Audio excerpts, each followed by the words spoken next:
Yo, yo, yo, what's up, everybody? Thank you for tuning in to yet again another fantastic indie creator interview. It's your Cape Crusader Cody, and we're keeping it geekly with our new guest, Kevin Maher. We're here to break down Toxic Man and everything in between. And holy crap, I had a chance to read some of these pages, and I love this story so much, Kevin. I really love what you put your, well, I don't know if I should say I love what you put your protagonist through, but I love just like kind of like the lengths you're willing to go that I guess I don't see in a whole lot of comics. But before we dive too deep into Toxic Man, let's begin with you. You know, how did you get into comics, and give us a little bit about yourself. Sure. So I've always been into comics since I was little. Obviously, if you see my background, I got every toy, Captain America, Thor thing possible. You probably loved when he got the Mjolnir, right? Yeah, it was great. You're in the theaters, just yeah, everybody cheers. It was Yep. fantastic. I love, big Marvel movie fan. I love toys. I love collecting. I love G.I. Joe. I love all that stuff. But anyway, so I got into comics. I actually started with webcomics a bunch of years ago. I couldn't figure out if I wanted to do actual comic books or I wanted to do newspaper strips. When I was a kid, I wanted to do newspaper strips like Charlie Brown and things like that. So I started with webcomics boom.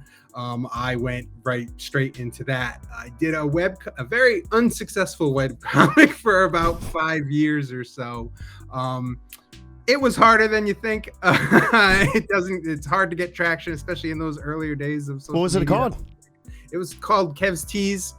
So, and my gimmick was, it was just a bunch of college kids together, and the guy was obsessed with t-shirts. So when I made him have a t-shirt, I would put it up on like Redbubble or whatever like that. Like, so that is pretty cool though. Yeah, it never took off.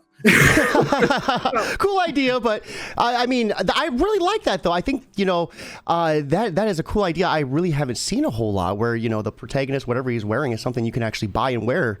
Right. That's a really cool. What inspired that? I love t-shirt design.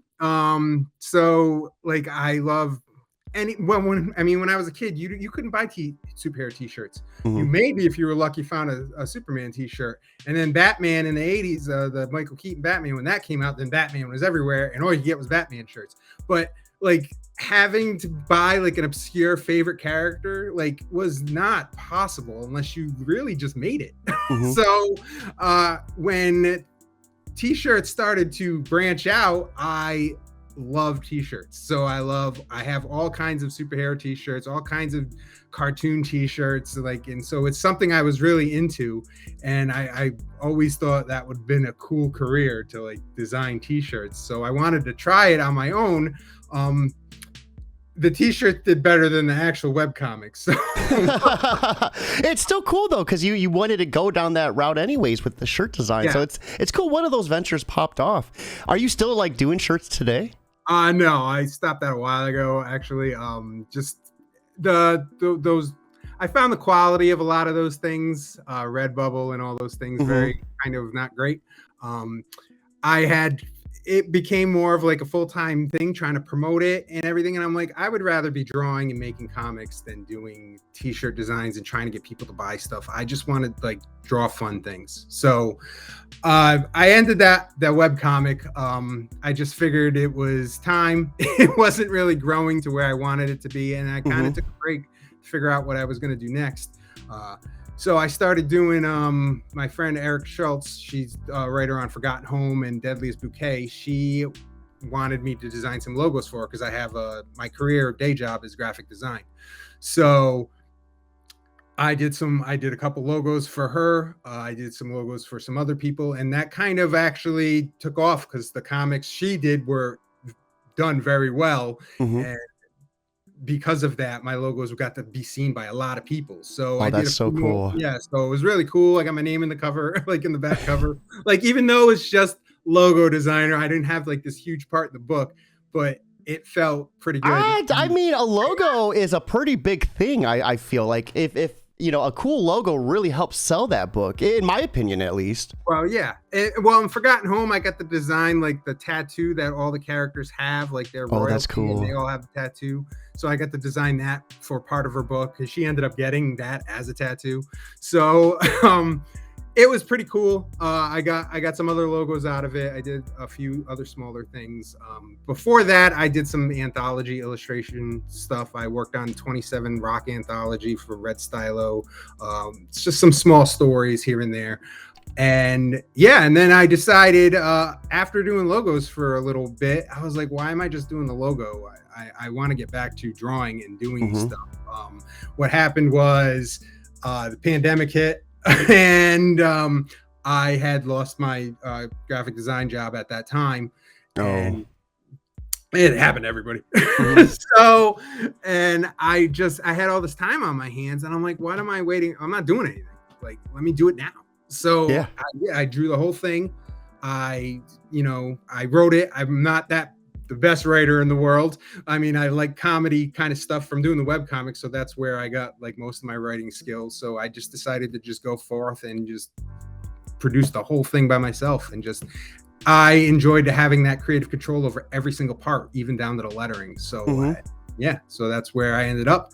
And during that time while making it, I got a new job. I had to move. All this other stuff happened. So things kept delaying. Yeah. Finally, once I was settled and finally got it all done, it was fun. It's finally out now. So, I mean, we're talking about Toxic Man now, correct? Yes. So I really love this. How much of it can we talk about? Are we allowed to talk about what's available on Global Comics right now? Yeah, it's out now. The Global Comics has a 5-page preview, and on Kindle, it's available on Amazon Kindle. Trying to get it on Comixology at the moment, but that place is a mess at the moment. For everyone watching, right here is the Global Comics link, and right here is the Amazon link. We would love to see you hit that Global Comics link. It's not very expensive. How much is it to buy the full book on there? Just $2.99. I wanted to do it cheap. I didn't want to go high end, considering it's my first. Yeah. Book, so for the price of an iced coffee, basically, you can get an awesome book, an awesome experience, help an awesome creator. And if you can't do that, we understand that. Simply putting this link on Facebook or Twitter, anywhere you can, word of mouth is 100% free. And it doesn't cost a penny to share. So please share this with friends and family. I loved it. I thought it was such an interesting concept to not only make him like an alcoholic, but he lost his sidekick. I thought, like, right off the rip, like this man is going through some stuff. Like, why? What was some of the drive to put your protagonist through this in the beginning?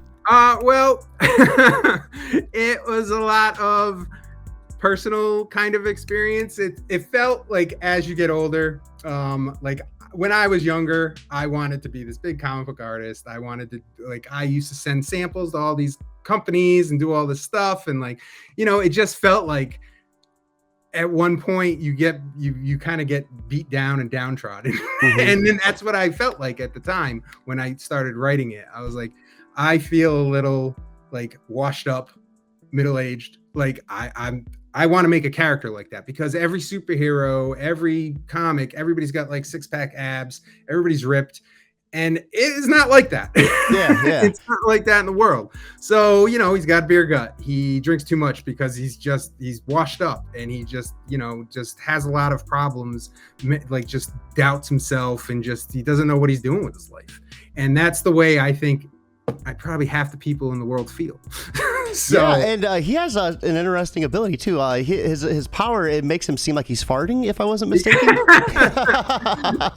So yeah, it's funny when I make these comics. This character I've had since I was in high school. I actually made this character when I was a teenager, and obviously the stories and personalities and things have changed over the years, but the powers kind of always stayed the same, because I like the design of the costume and everything. The powers have never been the focus of the character ever. So, but having these toxic powers, toxic gas powers, and that just goes into the joke that they're not fart powers. But it's also kind of a thing that him and all his allies, they have toxic personalities. Yeah. They all have vices. They're not the best people on the planet. So that's why I kept it like that. So the name and everything kind of goes into that. And I really like how he struggles too. It's not like a walk in the park, which a lot of comics really feel like. In the beginning, he's struggling with his sobriety. Everyone's telling him, hey, lay off the whiskey, which You know, as a recovering alcoholic, 3 years sober, like I remember those days, and like I resonated with this in the beginning. I'm like, damn, dude, I remember like falling off that bus and getting back on, and like, it was just when you seen the sidekick get vaporized, and then the influencer live streaming the funeral, like that is something that would happen. It feels like in today's society. I mean, yeah, it's supposed to be a funny comic, and there's a lot of humor in it. And yes, I mean, there's a lot of dark humor if you really think about it. But that's the way I look at the world. Like there was a superhero today, he would be live streaming every single thing he did. So, and it's that's the alcohol, like his alcohol problem. I mean, I used to drink a lot as well, a little too much, and I've completely cut down on all of that stuff. But it's like you write what you know and you write what you see, and that's the way I view the world.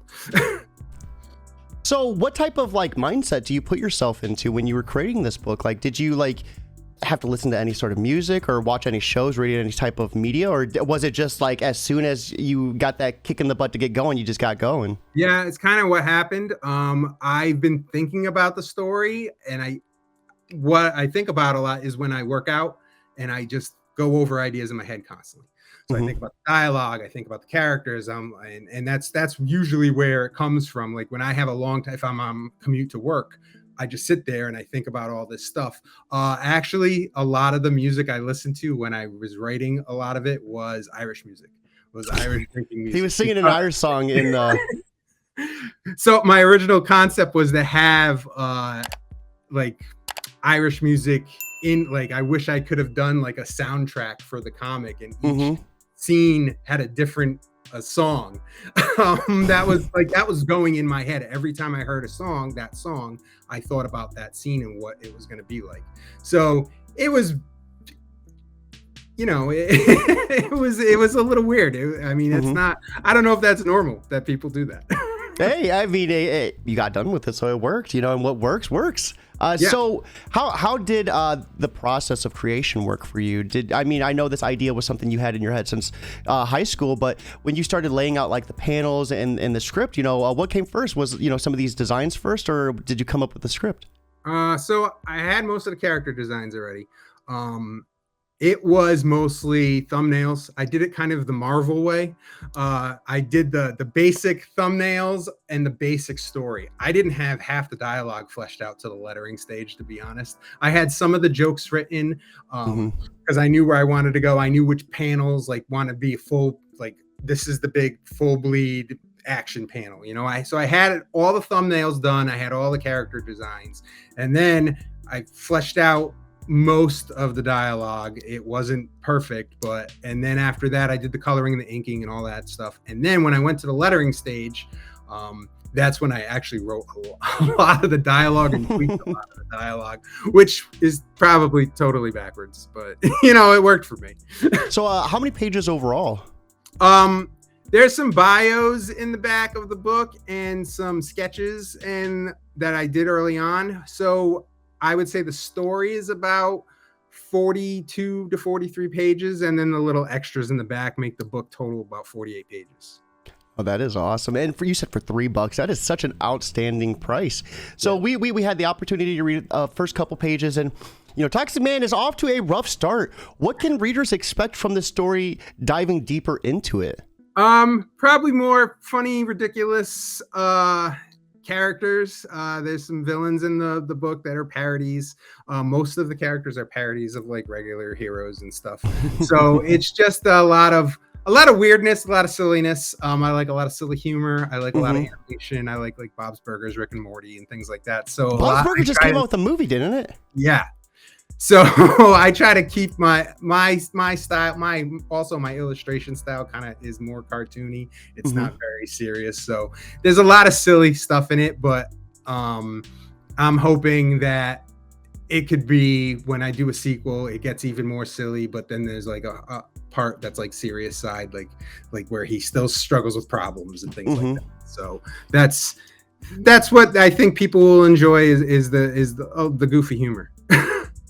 No, I love that. And I think that's like what I really enjoyed the most about this book, because there's not a lot of like books out there that really focus heavily on comedy, it feels like. No, and that's why I always struggle with finding books like that. I like to read like funny stuff. Like I like Booster Gold and Blue Beetle, Justice Leagues from the 80s, like all that funny humor kind of stuff. I read like Rick and Morty and things like that.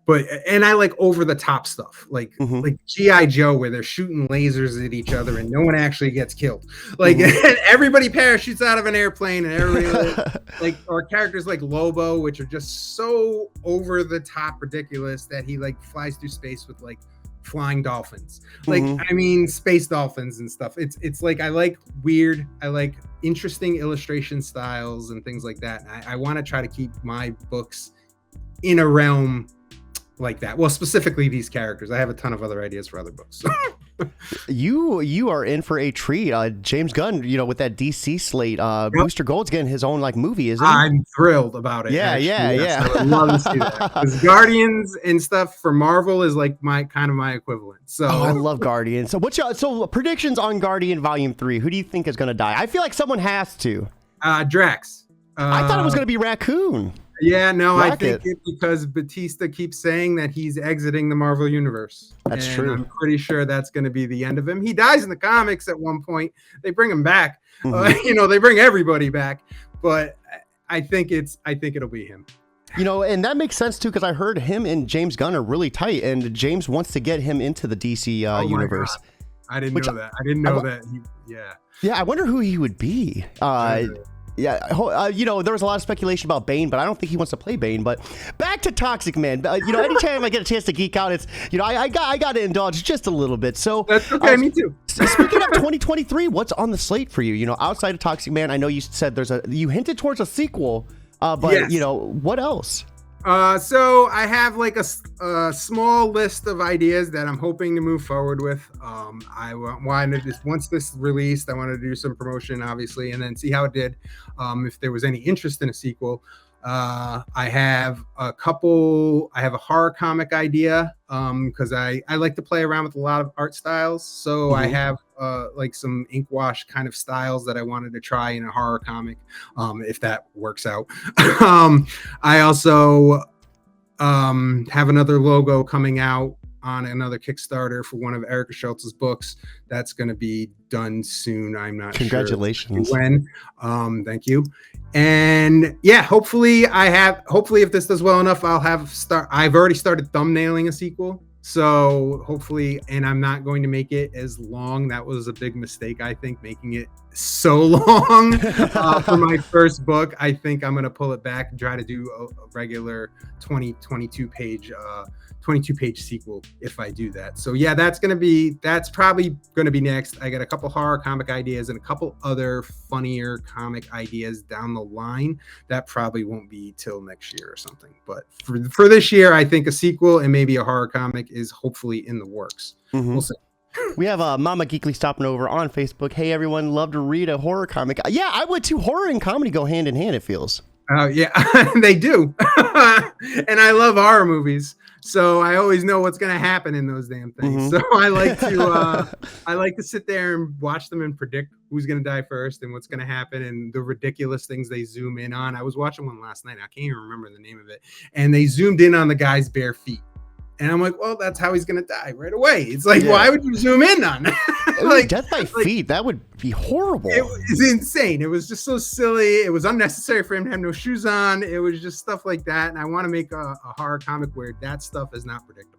That reminds me, there was a thing on Netflix. I forgot. It was like 1960 something. It was like there was like 3 movies. It was like a trilogy, and it was like these serial killers keep coming back and like terrorizing this town.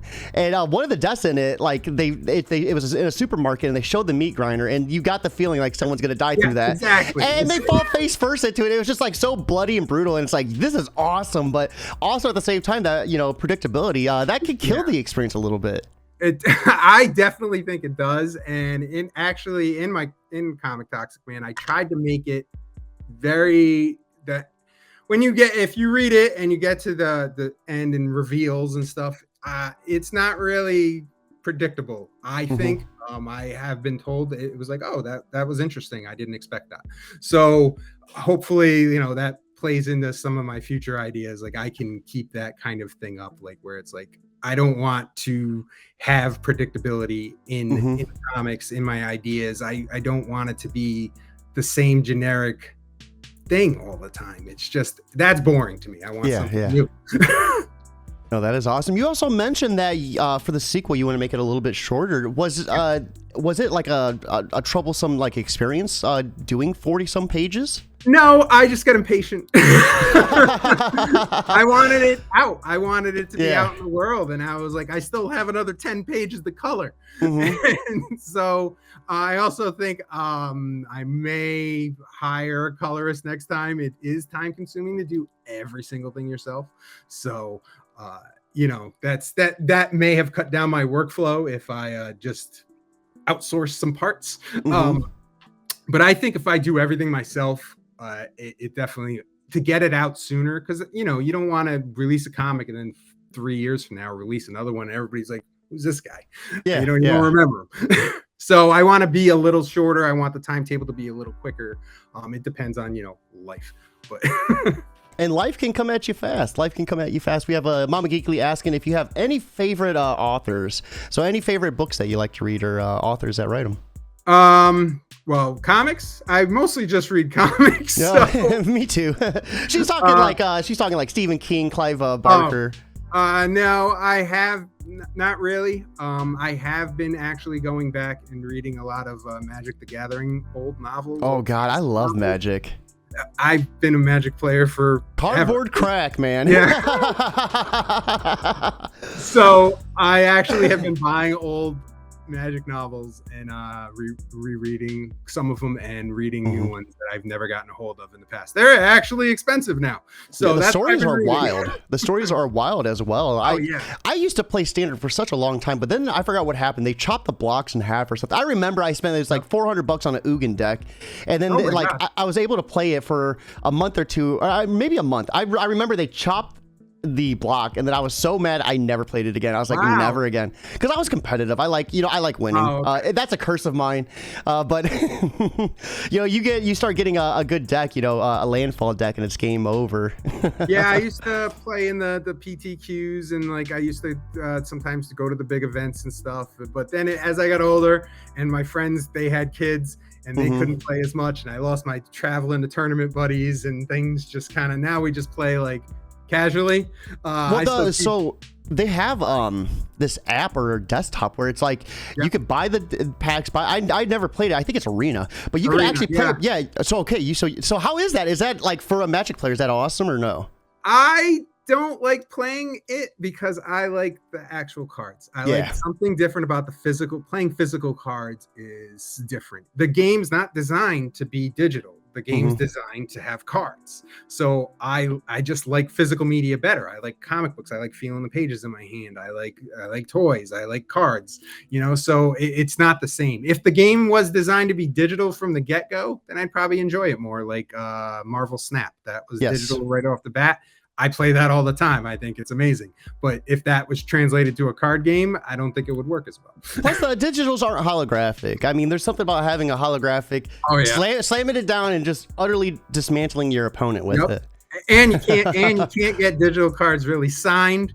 Like, one of the things my buddy does, he loves to go to play the cons and stuff and get his cards signed by the artists. He has a whole deck that's just signed by everybody.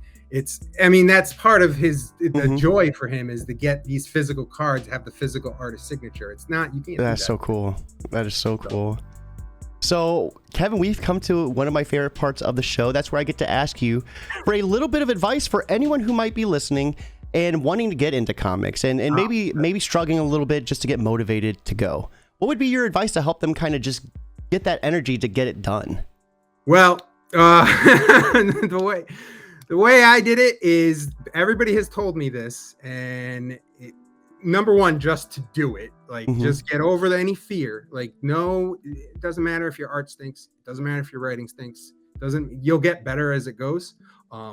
And that's just natural. Even if your first book is terrible, like I don't think my first book is going to be the greatest thing I ever make in my career. I think a book 10 years from now will be my thing.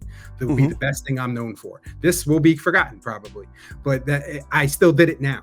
So that's my advice, is to just get over any fear. It's not real. Nobody cares about those things. They just want to see, they're happy to see new comics. I mean, when I go into Global Comics Discord, it's all these people just making comics chapter after chapter, just putting them up week after week. I mean, a lot of these people are just starting out, and or and they're just doing it. They don't care what the art looks like. They don't care what the writing is. They've even said, they're like, so my writing's not this great, or my writing's great, my art's not that great, or whatever. They have no fear in the world. It's amazing. It's actually, I wish I was like that.